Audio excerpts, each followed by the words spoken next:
नमस्कार दोस्तों, आइए देखते हैं बौद्ध संगीतियाँ। प्रथम बौद्ध संगीति 483 ईसा पूर्व में मगध की राजधानी राजगिरी में हुआ था। उस समय मगध में हर्यंक वंश का शासन था।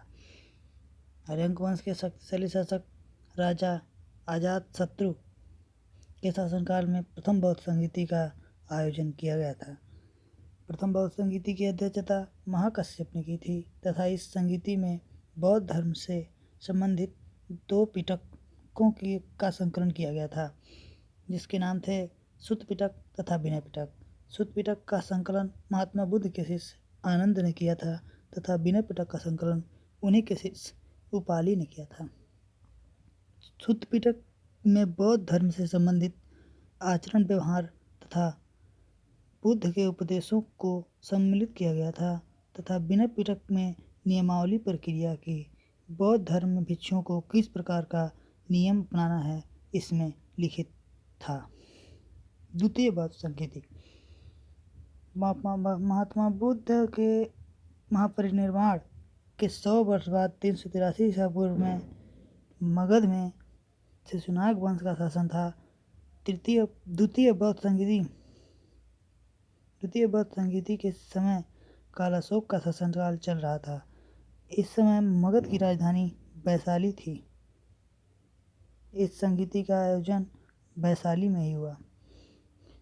इसकी अध्यक्षता सर्वकामी ने की थी तथा द्वितीय बौद्ध संगीति में विशेष घटना यह हुई कि जिसके अनुसार बौद्ध धर्म 2 भागों में बंट गया, स्थिरविद और महासंधिक। यह पूर्ण रूप से नहीं बटा हुआ था, अभी तक सिर्फ वैचारिक मतभेद था। मतभेद के अनुसार ही इस संगीति में बौद्ध धर्म के 2 भाग हो गए, स्थविर तथा महासंधिक। स्थविर रूढ़िवादी थे तथा महासंधिकों में नए विचार तथा नई व्यवस्थाएं जुड़ती चली जा रही थी। अभी तक सिर्फ विचारों के मतभेद चला आ रहा था। तृतीय बौद्ध संगीति 251 ईसा पूर्व में पाटलिपुत्र में, जो उस समय मगध की राजधानी थी, में इसका आयोजन किया गया। इस समय अशोक का शासनकाल चल रहा था। इस संगीति की अध्यक्षता मोगलीपुत्तिस्य ने की थी।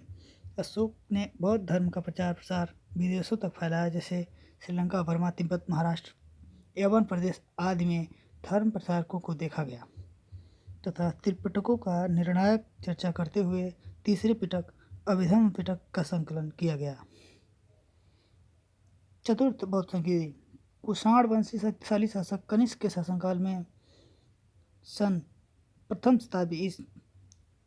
शताब्दी 100 ईस्वी में वसुमित्र की अध्यक्षता में इसका आयोजन कश्मीर में कुंडल वन में हुआ। इस संगीति में उपाध्यक्ष भी थे रखा गया तथा अश्वघोष जी को उपाध्यक्ष रखा गया। चतुर्थ बौद्ध संगीति में बौद्ध धर्म में पूर्ण रूप से 2 संप्रदायों में विभक्त हो गया, हीनयान तथा महायान। हीनयान में लोग रूढ़िवादी थे तथा पुराने विचारों को ही मानते थे तथा महायान संप्रदाय के लोग नए विचारों तथा नए नियमों तथा बुद्ध की प्रतिमा की पूजा, उन्हें भगवान मानना आदि शुरू हो गया था। इसके विपरीत हीनयान में लोग बुद्ध को केवल एक नायक समझते थे, उनके उपदेशों को मानते थे और समझते थे। धन्यवाद।